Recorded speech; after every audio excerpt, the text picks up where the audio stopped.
देखो प्रिय विद्यार्थियों, यह lecture SPNKS government PG college Dausa के थर्ड ईयर के फ़िलासफ़ी के जो विद्यार्थी हैं उनका जो द्वितीय पेपर है सांख्य योग, उसके लिए दिया जा रहा है।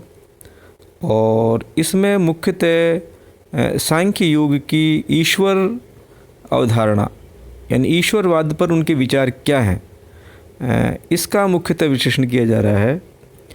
तो ईश्वर के अस्तित्व और उसके स्वरूप को लेकर वैदिक साहित्य में बहुत सारे विचार प्रचलित रहे हैं, पर मुख्यतः वेद को जहाँ ईश्वरवादी मत के समर्थक माना गया है, वहीं सांख्य दर्शन वेदानुयायी होते हुए भी ईश्वर के अस्तित्व को नकारता है।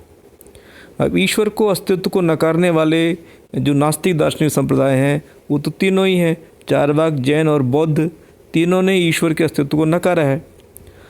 परंतु यह एक बड़ी इंटरेस्टिंग बात है कि जो वेदानुयायी दार्शनिक संप्रदाय हैं, जिनमें मुख्यतः सांख्य और मीमांसा दर्शन है, ये दोनों आस्तिक होते हुए भी ईश्वर के अस्तित्व को स्वीकार नहीं करते हैं।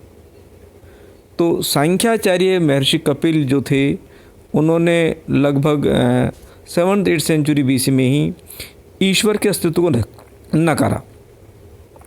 और उसका आधार क्या था कि उन्होंने मुख्यतः जो भारतीय दर्शन में एक माना गया है कि भाई मोक्ष की अवधारणा सर्वोपरि है, और उसी से प्रेरित होकर के दार्शनिक विचारधारा उत्पन्न हुई है।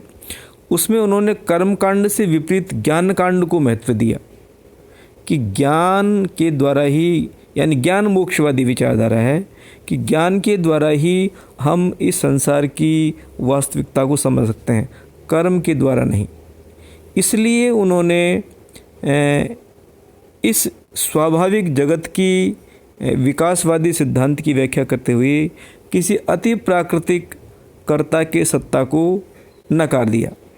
और उन्होंने कहा कि ईश्वर के अस्तित्व क्योंकि प्रकृति का स्वभाव ही ऐसा है कि जो स्वभावतः क्रियाशील है, इसलिए उसमें क्रिया उत्पन्न करने के लिए किसी अति प्राकृतिक कर्ता की आवश्यकता महसूस नहीं करते हैं।